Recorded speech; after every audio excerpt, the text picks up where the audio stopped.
வாழ்வோம் வாழ்விப்போம். ஒரு ஸ்கூல்ல போய் பேச போகும்போது அங்க இருந்தவங்க எல்லாம் என்ன கொஞ்சம் அப்படியே சும்மா டெஸ்ட் பண்ற மாதிரி பண்ணாங்க.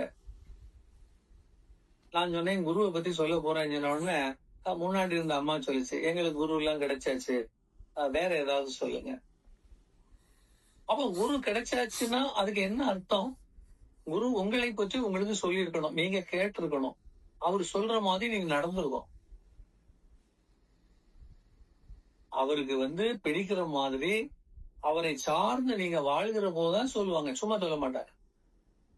சும்மா உங்களை கூப்பிட்டு நீ இத்தனை வருஷம் வாழ போற, இது நடக்க போறேன்னு என்ன குறியா சொல்லிட்டு இருக்காங்க.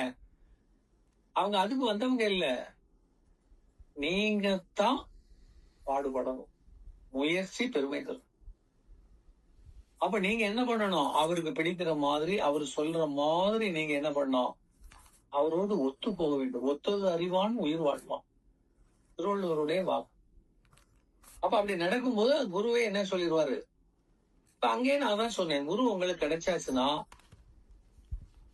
உங்களை பத்தில உங்களுக்கு சொல்லியிருப்பாருல்ல. எல்லாம் சும்மா எல்லாம் போலித்தனம். நீ வெளியில வச்சுக்க, குருட்ட வைக்காத. சாமியிடையில போய் சொல்றான்.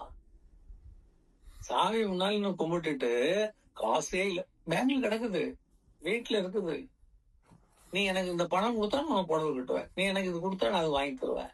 பேரன் பேசுறான், ஏமாத்துறான். அது தனக்கு தானே தன் மனசாட்சிக்கு சொல்றோங்கிறதே அவனுக்கு தெரியல. இந்த வழிபாடு என்பது நமக்கு நாமே செய்வது, புறத்தில் அல்ல. ஆனா புறத்துல நினைச்சு பண்ணிட்டு இருக்கிறோம்.